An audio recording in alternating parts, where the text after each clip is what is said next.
Welcome to our channel. Today we how to save on travel expenses with Priceline, detailed guide step by step clearly. To save on travel expenses using Priceline, start by visiting the Priceline website or app.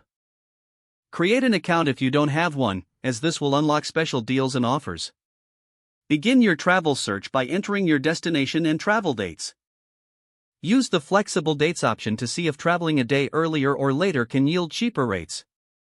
Consider searching for round-trip flights, as they often come at a discounted price.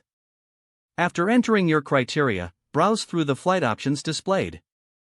Filter results by price, duration, or layovers to find the best fit for your needs. Once you've selected a flight, take a moment to review the total cost, including taxes and fees.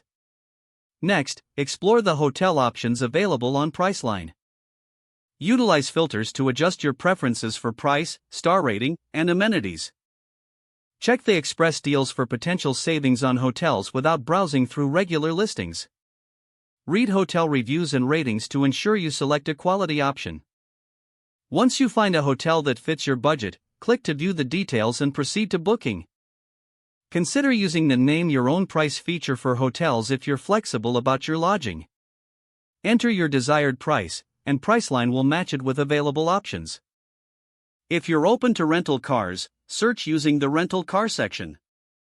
Select your pickup and drop-off locations and dates to find competitive deals. Combine your flight, hotel, and rental car together for additional discounts via Priceline's package deals. After completing the selection process, proceed to the checkout page. Enter your payment information and apply any promo codes you may have found. Review all booking details before finalizing your purchase. Confirm the total cost, ensuring it fits your budget. Once completed, save your confirmation emails or booking details for reference. Consider downloading the Priceline app for easy access to your bookings and last-minute deals while traveling. By following these steps, you'll maximize your savings on travel expenses with Priceline. If the page does not load, refresh the browser or try again in a private or incognito window. Make sure you are using the correct email address, then retype it carefully to avoid small typos. If your password is not accepted, use the reset option and create a new strong password you can remember. Don't forget to like this video and subscribe to our channel for more step-by-step tech guides.